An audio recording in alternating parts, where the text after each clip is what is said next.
Hello, Facebook. This is Carisha here, and this is Wine Wednesday.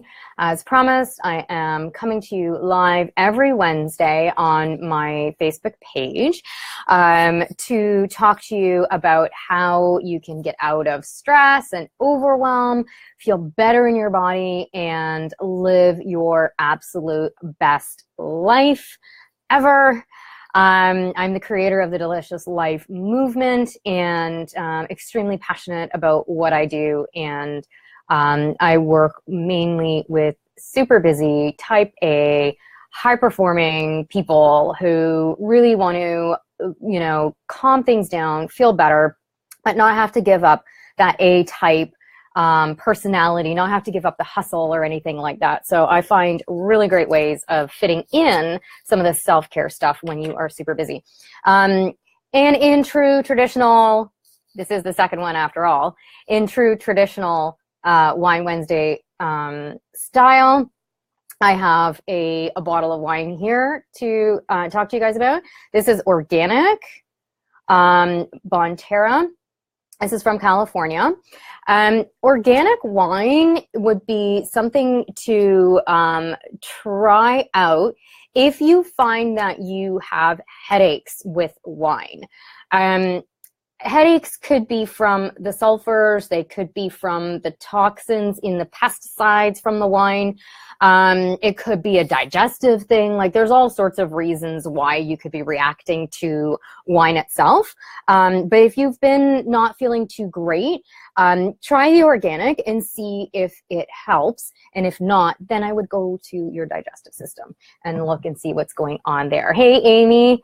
Morning. Oh, you love the lipstick. Today, I left it in the bathroom. It's MAC. I can't tell you the color because it's in the bathroom. Anyway, so today, the last live I did, I talked about adrenal fatigue. And this is a condition that I see coming up a lot with people who come into, to work with me or whatever. It's not something that I can officially diagnose. However, adrenal fatigue is basically kind of this collection of symptoms, which means it is a syndrome. And there's so many people walking around with this syndrome without knowing that they have it or without being properly diagnosed by their doctors because it isn't actually totally recognized by the medical community. It is more the holistic community that would pick up on the symptoms, look at it as this collection together and determine, not diagnose, but sort of like determine whether or not it is, it sounds like adrenal fatigue. And then there are certain treatment plans, food and lifestyle that would go along with that. So not medication or anything like that. So I spoke about that on the last Wine Wednesday because there were so many people who were coming to me with all these symptoms, like over the last several years, plus just last week alone, I had like 4 people come to me, with these symptoms, and they'd been going from doctor to doctor to doctor. And, I've been talking about this a lot, and they were like, tell me what to do. So I talked a little bit about that on that last live stream. Now, today I'm going to talk about this no time mantra. The biggest objection that I hear from people isn't necessarily money, although that is an objection, but it's the no time. I don't have time. I don't have time for this. I don't have time to take care of myself. I'm too busy taking care of everybody else. There's no time for me. How the hell am I supposed to take time out when I'm busy with my business, my job, my kids, my dog, my pet ferret, all of that. And plus, the holidays are coming, right? So the next few weeks, including this week, are going to be busy. It's Thanksgiving down in the States. We had ours in Canada a few weeks ago, eh?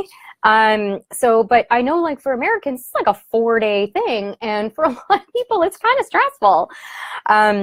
For us, we just do it one day. We have some turkey and some, stuffing, and we're done with it. But I know in the States, it's big. You guys have Black Friday and all sorts of stuff going on. And then it rolls right into, Christmas or Hanukkah or whatever else you're celebrating around this time of year. Lots of family you probably don't even really want to see. and expectations and pressures to bring food or to eat food or whatever, and it's all super stressful, and trying to find time in there to take care of yourself in that type of chaos, even on a general day, can seem super overwhelming.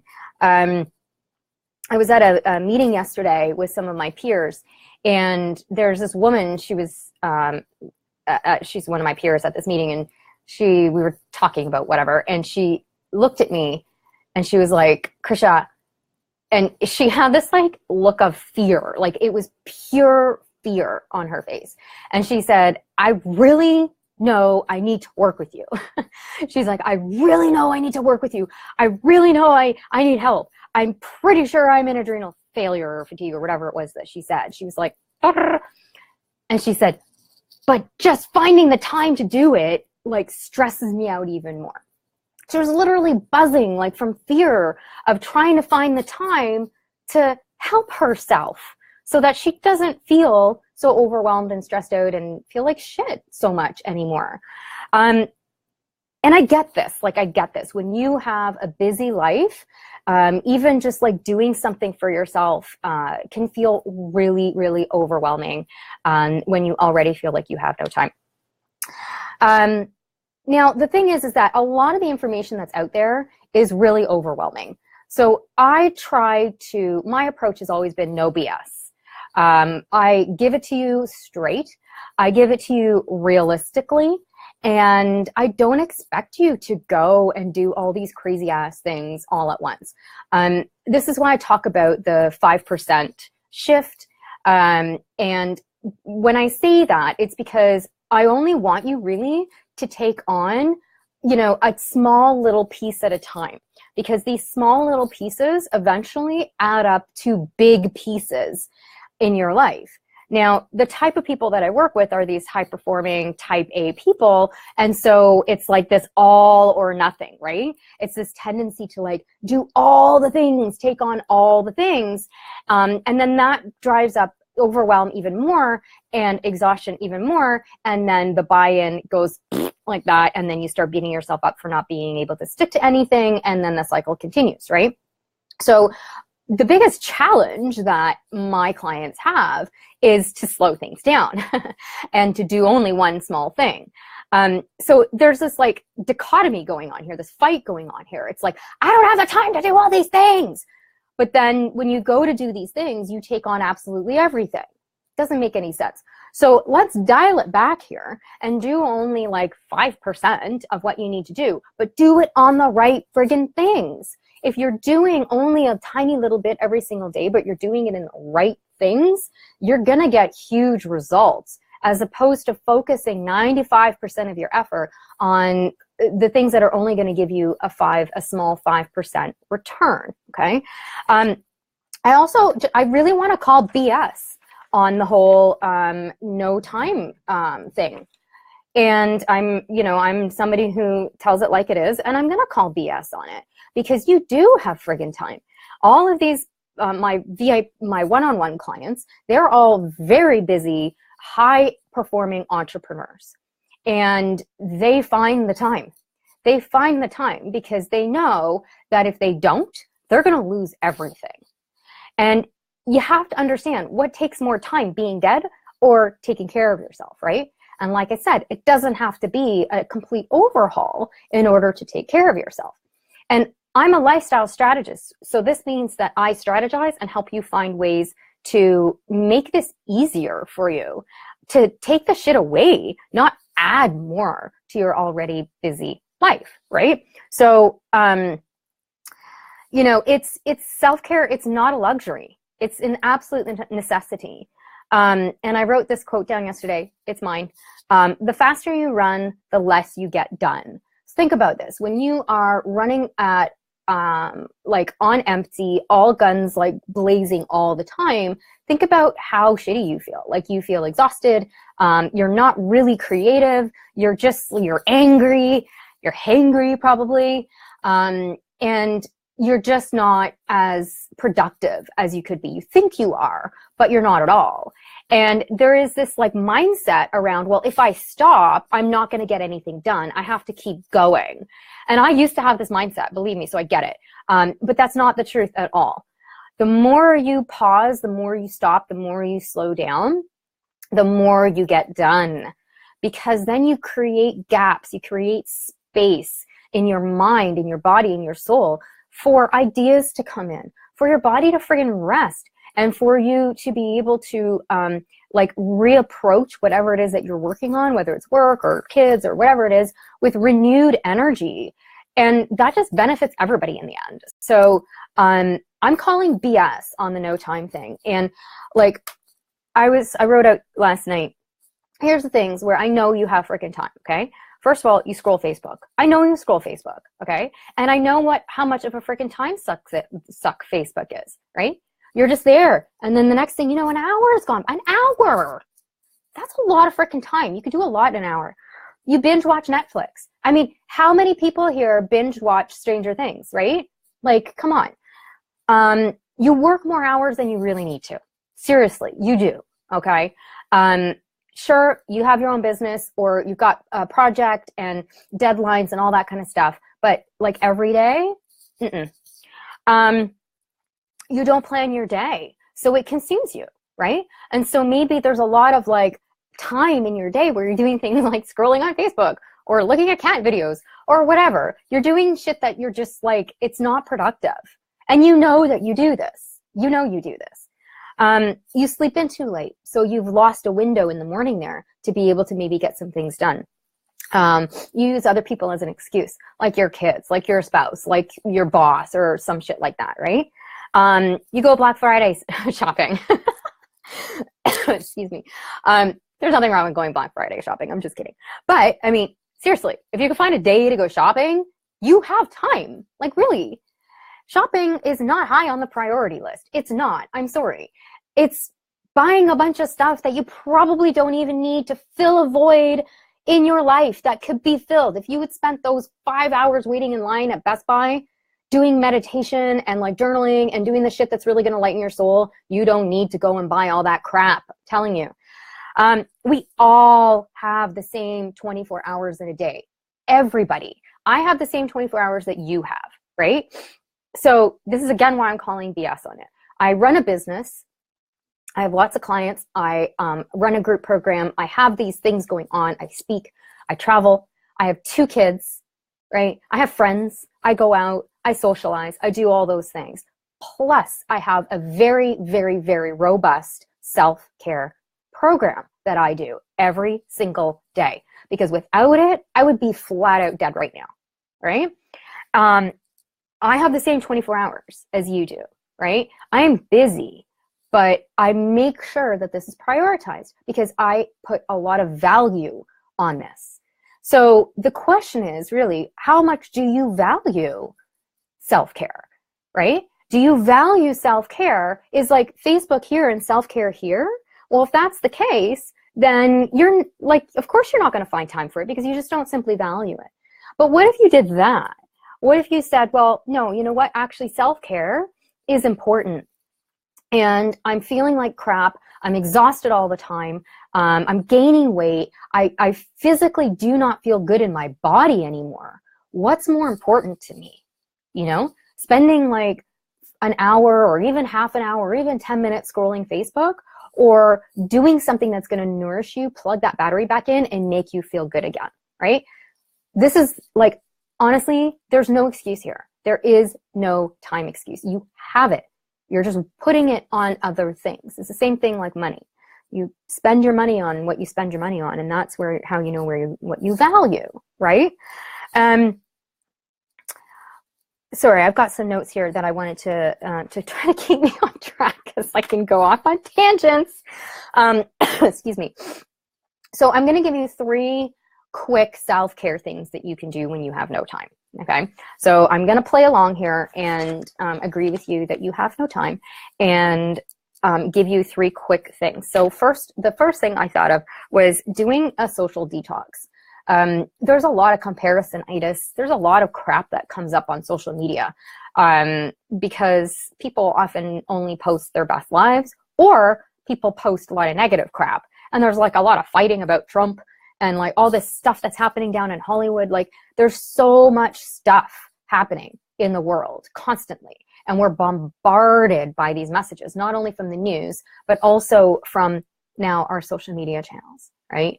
And I know for some teens, this is awful for them because their whole entire life is social. And there's a lot of comparison that happens. If that's you, if you do get sucked into it, then I would definitely do a social detox, like once a day or whatever, even for a few days. Just like really limit how much time you're spending on social, and listen and pay attention to the thoughts that are coming up in your head and the physical sensations that are happening in your body when you are on social. And ask yourself, is this making me feel good? Is it light or is it heavy, right? The second thing that you can do is find a mindful minute in your day, okay? So this is like bringing in mindfulness. Might sound like new age and woo-woo or whatever, but at the end of the day, like this is really what is going to help you. So you're already doing things like brushing your teeth, maybe washing the dishes, maybe cooking dinner, maybe at the gym on the treadmill or whatever it is. Take 1 minute today and be super mindful. Now, what does being mindful mean? We hear all these words all the time, but maybe we don't know exactly what they mean. And I never assume that people know exactly what these things mean. So mindfulness basically means being in the present moment. And a lot of times people are in the future, which is anxiety, right? Like constantly thinking about what's next, worrying, or they're in the past. Oh, shoulda, coulda, woulda, right? That's where depression lives, is in the past. Anxiety lives in the future. The only thing that is real is right now. Nothing else exists yet. The future hasn't happened. The past is the past, right? So when you're brushing your teeth or washing dishes or something like that, set a timer on your phone or whatever for a minute and just really just like immerse yourself in that moment. And then I would invite you to go a level deeper on this one and really pay attention. Are you there with your children? Are you there when you're having sex, right? I mean, like, that's the worst, having sex with somebody and like not being there. Think about that. Think about how maybe the last time you played with your kids and you don't even remember what the hell they said or what you did because you were so busy thinking of your to-do list or thinking of what you should have done or whatever, planning, all that kind of crap. It takes us out of the present moment and we miss the most amazing things. And we don't have to go on vacation for this shit. This is something that we can do every single day of our lives. And the more we're like centered on that like gap in between the fucking future and the past, I just did an F-bomb. that's okay. I'm trying not to do so many F-bombs to see if I can boost these posts and like, but Facebook doesn't like me some days. But anyway, the more we can find that gap, the happier, like honestly, the happier we will be and the less stressed you will be and the less overwhelmed you will be. You have time for this gap. Trust me, you do. Okay. Yeah, sex is bad. I should practice more. Yeah. I know, like, for sure, both men and women are guilty of, especially in marriages. I mean, it's one thing when it's a new relationship and it's all like, whew, hot and heavy, right? But when you've been married for a while and it's kind of like, oh, let's just like have sex. That's how passion dies in a marriage. That's really how marriages die, because we're no longer present to that person in front of us anymore. We're no longer present to the amazingness, to their touch, to any of that, right? So even if it's just for 1 minute, do like a passion kissing thing where you're really paying attention to the kissing. What does their lips taste like? You know, what does their mouth taste like? All that kind of stuff. What does their body feel like? You know, like really pay attention to that. And same thing with your kids, right? Like, what does their giggle sound like? What are they actually saying to you? I bet you any money your kids have like such profound things to say to you. But it's like in kid voice. And sometimes it's loud and sometimes it's annoying. But sometimes it's pretty profound. And then the third, excuse me. I know what I was going to say about the mindful minute. So start with a minute, okay, today, like just 1 minute, whatever, even if it's just brushing your teeth, right? Like the deeper thing was like the sex and the kids and all that kind of crap. Then like increase it to 2 minutes and then 3 minutes and so on and so forth, right? So that's how you can invite in more mindfulness without going to like a freaking Buddhist retreat, right? Because who's got time for that, really? And then the third thing is belly breaths. So you're already breathing, but the problem is that most people breathe up here, right? So even right now, pay attention. Where are you breathing? I bet you any money it's up here. I know I am right now, right? Because I'm talking and whatever. But my breathing is up here. Where's your breathing right now?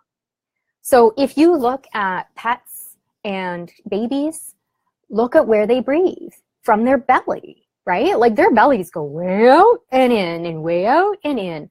That is where our breath should be. But we're so freaking stressed out all the time that our breath is just so concentrated up here, which means we're not getting enough oxygen to our body. And this could be like contributing to exhaustion and like brain fog and all the rest of it. So if you just focus, you're breathing anyway. See, I'm not giving you anything additional to do. You're breathing anyway. So like just make a couple of your breaths a day. Again, set a timer for a minute and just really focus. And this is hard when you're first doing this, and especially if you're so used to breathing up here. So don't beat yourself up if you're like, it feels weird, I can't do it. Just like focus and just like, even do it with me right now, right? So just like close your eyes and just put your hands on your belly and take in a breath.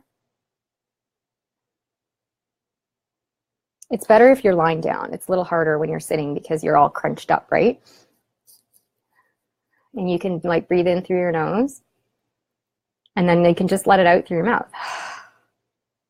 Like any kind of like breathing out like that really helps sort of like throw out all of the shit that's got all pent up inside of you. So 20 minutes. I'm going to close this one up now. Thank you for those of you who are on live. I would love your feedback. I'd love to hear your questions. Thank you for Pete. Trina, hi, I see you there. Amy. Anybody else? I don't know if anybody else is on here live or not. If you're catching the replay, please don't hesitate to add your comments here about what I had to say today.